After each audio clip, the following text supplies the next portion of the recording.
મૂળ અમરેલીના વતની અને સુરતમાં પૂર્ણા ગામ વિસ્તારમાં 17 વર્ષની પુત્રી અને 15 વર્ષના પુત્ર સાથે રહેતા રત્ન કલાકારની 42 વર્ષીય પત્ની ઘરે સાડી ઉપર સ્ટોન લગાવવાનું કામ કરે છે. ગત 19મી જાન્યુઆરીના રોજ અમરેલીના રહેવાસી ભુવા તરીકે વિધિ કરતો પરણિતાનો ફોઈજીનો દીકરો ભરત કુંજડિયા પિતરાઈભાઈ અતુલ પુત્ર ધ્રુવ અને સેવક સાથે સુરત આવ્યો હતો.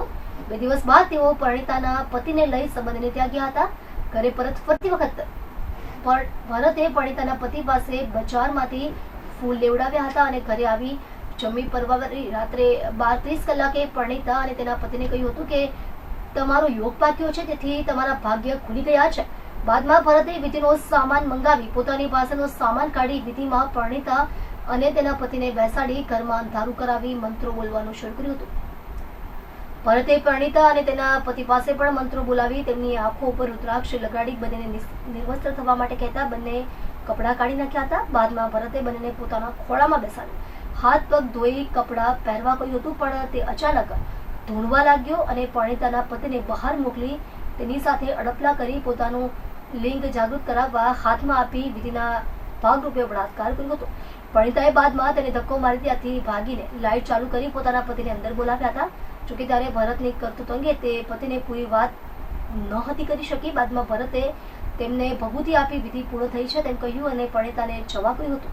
બીજા દિવસે સવારે પરણિતાનો પતિ તેમને મૂકવા ગયો હતો. રાત્રે તે પરત ફર્યો ત્યારે પરણિતાએ તેને ભરતની કરતૂત વિશે જાણ કરી હતી. બાદમાં પરણિતા અને તેના પતિએ ભરતને ફોન કરતા તેણે આવું કશું નથી થયું તેમ કહી બાદમાં બંનેને બ્લોક કરી દીધા હતા.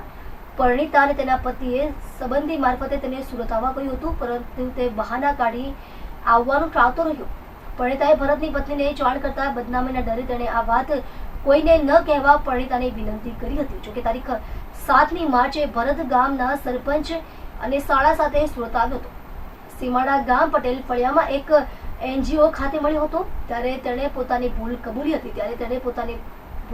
ત્યાંથી ચાલ્યો ગયો હતો. જોકે પોતાની સાથે થયેલા દુષ્કર્મ અંગે પરણિતાએ 10 માર્ચે ફરિયાદ નોંધાવતા કાપોદ્રા પોલીસની ટીમ ભરતની ધરપકડ કરી લીધી છે.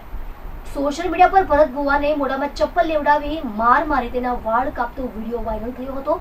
ભરત 3 દિવસ અગાઉ સુરતના સીમાડા ગામ ખાતે આવ્યો હતો અને ભૂલ કબૂલ કરી હતી. ત્યારે તેને માર મારી માફી મંગાવી વાળ કાપવાની સજા આપી. પોલીસને આશંકા છે કે આ વિડીયો સજા આપી હોય તે સમયનો વિડીયો હોઈ શકે. ગઈ તારીખ 22/1/2025ના રોજ કાપોદ્રા પોસ્ટે વિસ્તારમાં એક બળાત્કારનો ગુનો બનેલ અને જે ગુનાની ફરિયાદ કાપોદ્રા પોસ્ટે ખાતે તારીખ 10/3/2025ના રોજ રજીસ્ટર કરવામાં આવેલ છે.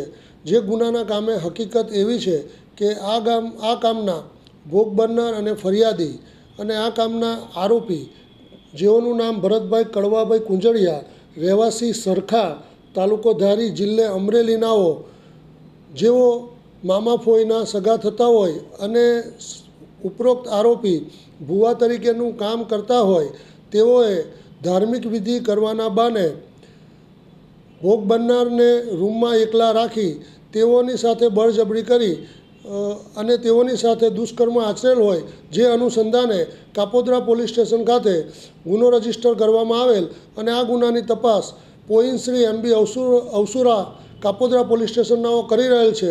ઉપરોક્ત ગુનાના કામે આરોપી ભરતભાઈ કડવાભાઈ કુંજડિયાનાઓને આજ રોજ ધરપકડ કરવામાં આવેલ છે અને હાલ તેઓ પોલીસ કસ્ટડીમાં છે.